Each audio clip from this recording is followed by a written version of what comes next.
Hello dear students, chapter number 4 माटेनो आपणो आगळनो प्रश्न छे न्यूक्लियसनी फरते परिभ्रमण करता इलेक्ट्रॉननी चुंबकीय डायपोल मोमेंटनुं समीकरण मेळवो। गायरोमेग्नेटिक गुणोत्तर समजावो। हवे अहींया तमने जे न्यूक्लियस आपेलुं छे बराबर, एना माटेनो सिम्बोल आपेलो छे +ZE। +ZE एटला माटे आपेलो छे के प्रोटोन, न्यूक्लियस में प्रोटोन और न्यूट्रॉन्स होय। न्यूट्रॉन ने तो कोई वीजभार है नहीं बराबर, फक्त प्रोटोन ने विद्युतभार है और ये धन वीजभार है एटले +ZE और Z तमे जाणो छो केमिस्ट्री में बराबर, ई पण जाणो छो। हवे R त्रिज्या आ न्यूक्लियसनी फरते R त्रिज्या थी कोई इलेक्ट्रॉन तेनी कक्षा में परिभ्रमण करे छे, जेना कारणे चुंबकीय डायपोल मोमेंट जनरेट थाय। ये चुंबकीय डायपोल मोमेंट एने म्यू एल वडे दर्शाववामां आवे छे। हूँ रिपीट करूँ छूँ, अहींया जे चुंबकीय डायपोल मोमेंट छे एने म्यू एल वडे दर्शाववामां आवे छे। आगळनो जे प्रश्न हतो एनी अंदर चुंबकीय डायपोल मोमेंट ने आपणे स्मॉल m वडे दर्शाव्युं बराबर। अहीं एनो खाली सिम्बोल चेन्ज करवानो छे म्यू एल वडे, कारण के वर्तुळाकार बराबर कक्षीय त्रिज्या तमने इलेक्ट्रॉन माटे आपेली छे एटला माटे। तो आकृतिमां इलेक्ट्रॉन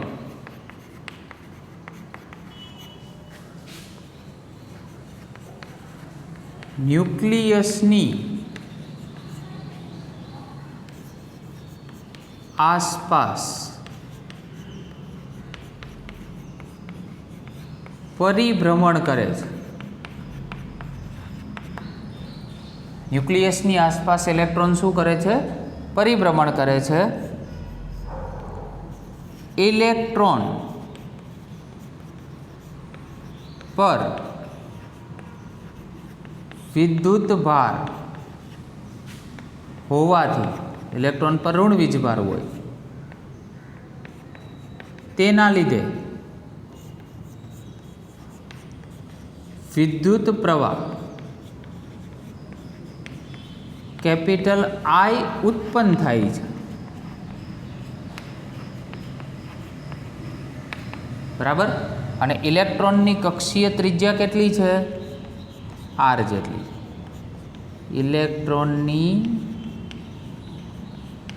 कक्षीय त्रिज्या स्मॉल r है। आ कक्षीय त्रिज्या कहेवाय, केटली छे? Small r Jaitley. हवे इलेक्ट्रॉन आ रीते आनी आसपास शुं करे छे? परिभ्रमण करे छे। हवे इलेक्ट्रॉन उपर विद्युतभार होय, विद्युतभार अने समय ए बंने भेगुं थाय एटले एमांथी विद्युत प्रवाह उत्पन्न थाय। तो ये विद्युत प्रवाहनुं सूत्र कई रीते बनी शके? तो विद्युत प्रवाह I बराबर Q/T, Q नी जग्याए अहींया E लईशुं अने T शुं छे? तो कैपिटल T ये एक परिभ्रमण पूर्ण करवा माटेनो समय एटले के तेनो आवर्तकाल। तो अहीं T ए एक परिभ्रमण करवा माटे लागतो समय छे बराबर। अहींया सुधी बधाने ख्याल आई गयो हशे। I = E/T जे छे बराबर, ए सूत्रनी आपणे डिस्कस करीए अहींया। हवे अहींया इलेक्ट्रॉन फरे छे एटले एने कई ने कई झड़प हशे बराबर। तो इलेक्ट्रॉन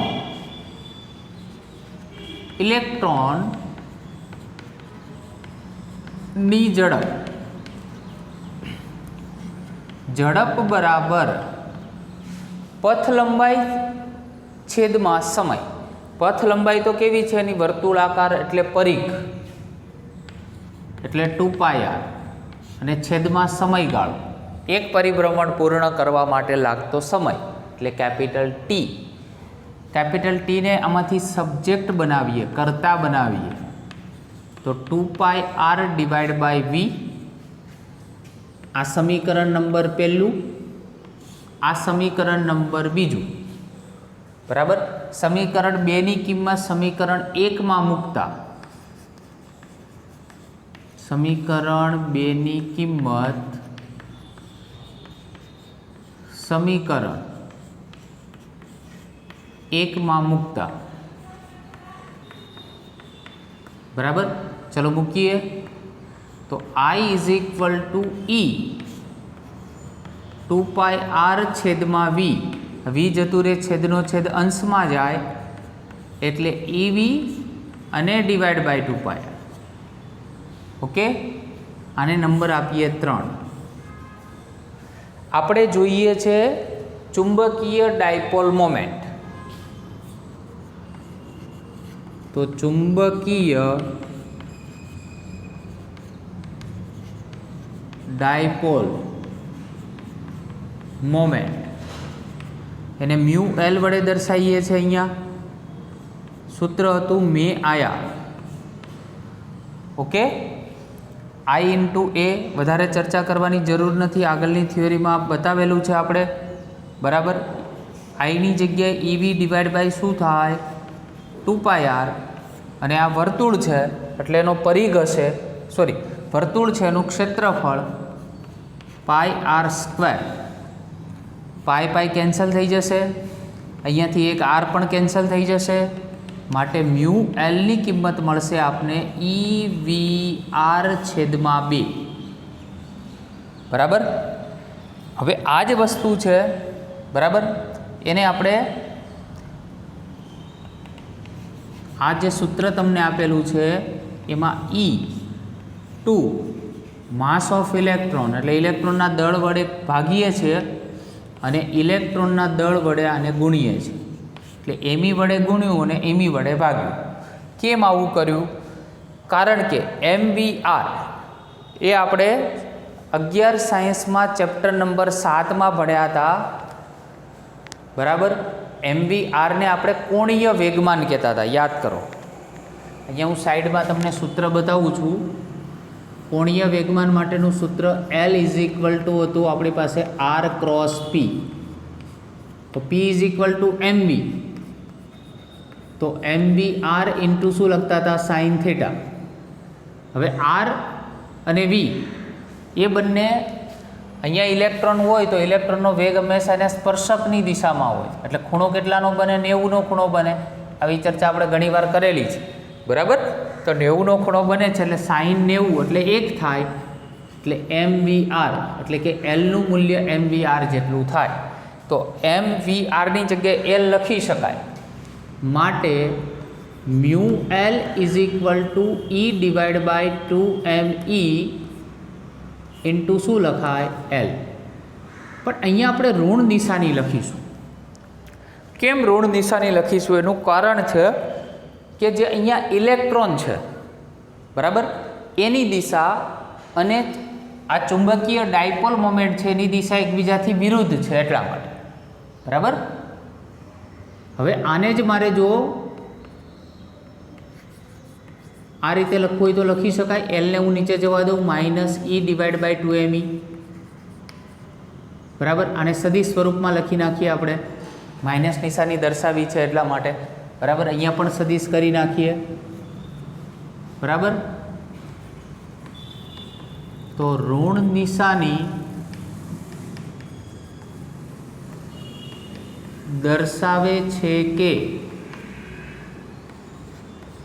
ઇલેક્ટ્રોન અને મ્યુએલ એટલે ચુંબકીય ડાયપોલ મોમેન્ટ. ચુંબકીય ડાયપોલ મોમેન્ટ એકબીજાની વિરુદ્ધ દિશામાં છે. શું બતાવે છે? એકબીજાથી વિરુદ્ધ દિશામાં છે.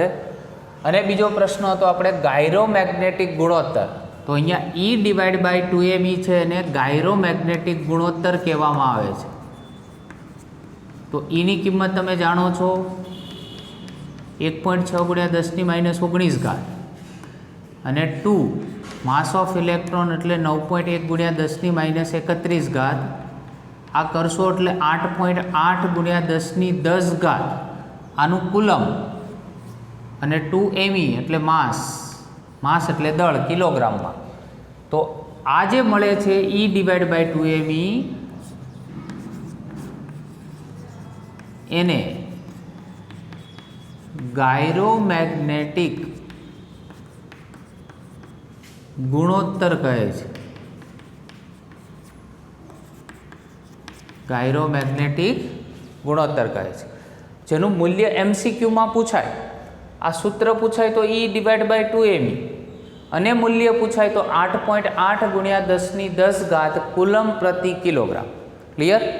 બરાબર. તો આના ઉપરથી આ થિયરીની ઉપરથી પહેલાં તમારે સૌથી પહેલાં આ સૂત્ર યાદ રાખવાનું, μL = I × A. એ એટલે ક્ષેત્રફળ, એ તો આપણે જાણીએ છીએ πr². શું નથી આપણી જોડે? I. તો I શોધવા માટેની આ ગણતરી છે. I બરાબર E/T લખ્યું, પછી ઇલેક્ટ્રોનની ઝડપ શોધી એટલે 2πr ડિવાઇડ બાય T આવ્યું, એમાંથી T ને આપણે કરતા બનાવ્યો એટલે 2πr ડિવાઇડ બાય V થયું. બરાબર. અને 2πr ડિવાઇડ બાય V છે, V છેદનો છેદ અંશમાં ગયો એટલે આ તમને સૂત્ર મળ્યું. બરાબર. હવે બોહરના પ્રથમ અધિતર્કની મદદથી બોહર મેગ્નેટ્રોન સમજાવો. ગાયરોમેગ્નેટિક ગુણોત્તર તમે કમ્પ્લીટ કર્યો, હવે બોહર મેગ્નેટ્રોન છે, બરાબર, એની આપણે ડિસ્કસ કરવાની છે. તો બોહરનો અધિતર્ક હાઇડ્રોજન માટે, બોહરનો અધિતર્ક તમે જાણો છો L = શું હતું? NH divide by 2π. આવું સૂત્ર છે બોહરના અધિતર્ક માટેનું. L એટલે કોણીય વેગમાન, N એટલે નેચરલ નંબર, પ્રાકૃતિક સંખ્યા, 1, 2, 3 આ રીતે ચાલુ થાય.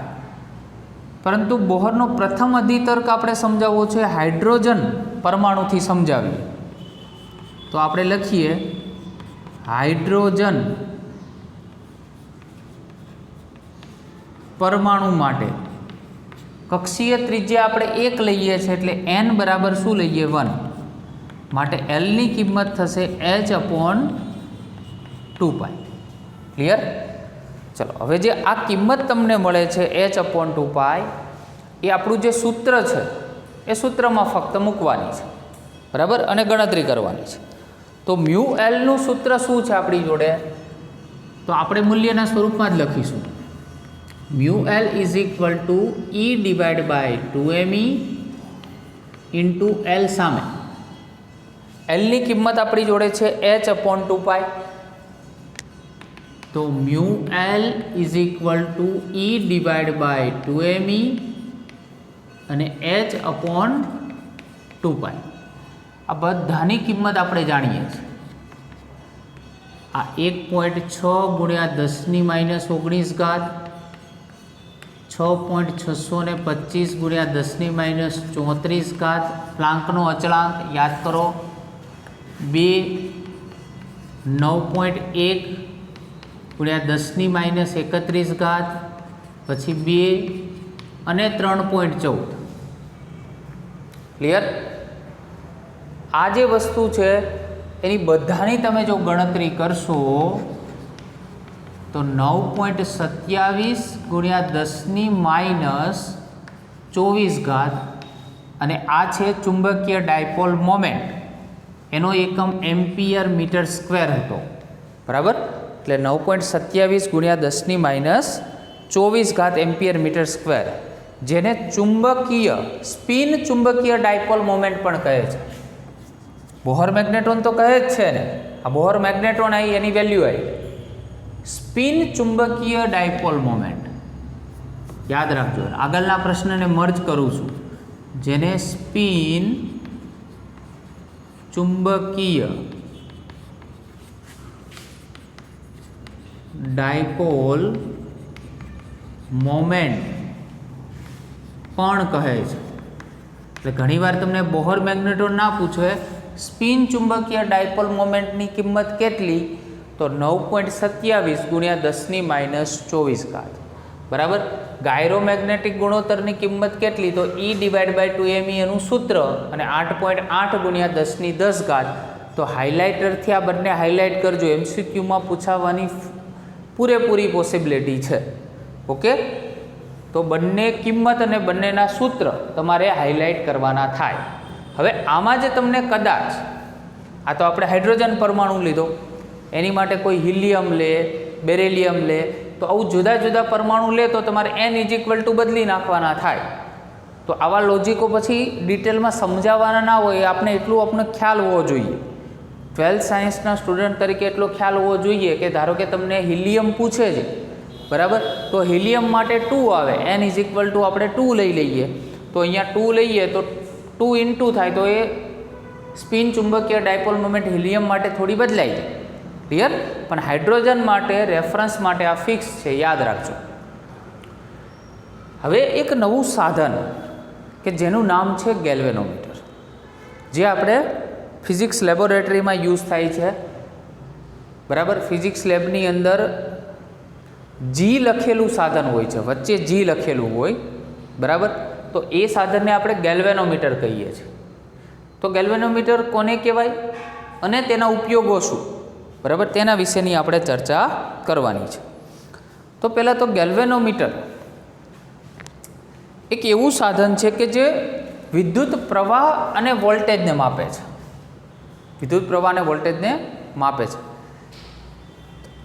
માપન શબ્દ એની કરતાં વધારે સારો શબ્દ રહેશે હાજરી. એટલે સૂક્ષ્મ પ્રવાહના માપન અને તેની હાજરી, પ્રવાહની હાજરી. ગેલ્વેનોમીટરનો કાંટો શૂન્ય ઉપર હોય, જેવી જ કોઈ સર્કિટની અંદર વિદ્યુત પ્રવાહની હાજરી હોય તો એનો કાંટો આ રીતે થાય, ધન દિશામાં, અને આ શૂન્ય ઉપર હોય તો આ રીતે થાય, ઋણ દિશામાં. ધન દિશા અને ઋણ દિશા બંને દિશાની અંદર એ થઈ શકે, બરાબર. ગેલ્વેનોમીટરનો ઉપયોગ થાય. ગેલ્વેનોમીટરની રચનામાં યોગ્ય ફેરફાર કરીને, હવે એની જે રચના હોય એની અંદર યોગ્ય ફેરફાર કરીને, એટલે કે આમાં પ્રેક્ટિકલ આવશે કે ગેલ્વેનોમીટરમાંથી એમીટર કેવી રીતે બનાવવું અને ગેલ્વેનોમીટરમાંથી વોલ્ટમીટર કેવી રીતે બનાવવું. 2 પ્રેક્ટિકલ છે. પ્રેક્ટિકલ એક છે પણ એના 2 ભાગ છે, બરાબર. કે ગેલ્વેનોમીટરમાંથી એમીટર તમે કેવી રીતે બનાવી શકો, તો યોગ્ય સર્કિટની અંદર ફેરફાર કરીને શું શું બનાવી શકાય. મિલી એમીટર બનાવી શકાય, માઇક્રો એમીટર બનાવી શકાય, બરાબર. વોલ્ટમીટર બનાવી શકાય. એમાં યોગ્ય ફેરફાર કરો તો વોલ્ટમીટર પણ બની શકે. એટલે ગેલ્વેનોમીટર છે એમાંથી એમીટર પણ બની શકે અને ગેલ્વેનોમીટર છે એમાંથી વોલ્ટમીટર પણ બની શકે, બરાબર. પરંતુ એની રચના છે એની અંદર આપણે યોગ્ય ફેરફાર કરવો પડે. ઓકે, પ્રેક્ટિકલ ઇમ્પ્લિમેન્ટેશનમાં વધારે મજા આવશે, પણ ગેલ્વેનોમીટર છે એની તમને રચના, એની કાર્ય પદ્ધતિ, વોલ્ટમીટર અને એમીટર એની થિયોરી પણ આપેલી છે, બરાબર. આગળના આપણે લેક્ચરમાં એના વિશેની પણ ડિસ્કસ કરવાની થશે. Okay, thank you very much.